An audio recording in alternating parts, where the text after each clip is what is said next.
தீய சக்தி தான் திமுக. தீய சக்தின்னு ஒரு வீட்டில் இருக்கக்கூடிய பெண்மணி இன்னைக்கு சொல்றாங்க. எனக்கு அதான் முக்கிய கண்ணா.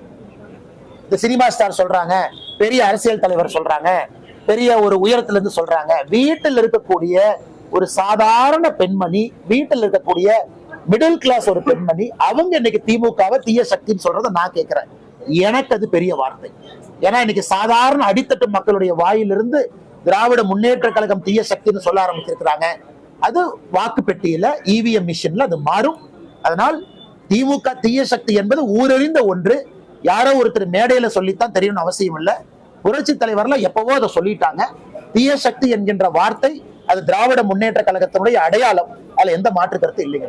அதே மாதிரி அவர் செங்கோட்டையன் வந்து புரட்சி தலைவி அம்மா, அப்புறம் புரட்சி தளபதி பேசியிருக்காரு. அது செங்கோட்டையன்னா அவருடைய அரசியல், அவரு பயணம் செஞ்சிருக்கிறாங்க. 50 ஆண்டு காலம் ஒரு இயக்கத்தில் இருந்திருக்கிறாங்க. அவருக்கு சொல்வதற்கு எல்லா உரிமையும் இருக்கு. யாரை வேண்டுமானும் தலைவராக அவர் ஏற்றுக்கொள்ளலாம். நேத்து ஒருத்தர் தலைவராக ஏற்றிருக்கலாம், இன்னைக்கு அவங்களே தலைவராக அவர் வச்சுக்கலாம். ஆனா செங்கோட்டையனை பொறுத்தவரை அண்ணனை எங்கேயும் நான் குற்றம் சுமத்த மாட்டேன். காரணம், வேறு கட்சியில் இருக்கிறாங்கக்கா அப்படி நான் மாத்தி பேச முடியுமா? நான் தவறா போயிடும், நானும் சராசரி அரசியல்வாதி ஆயிடுவேன்.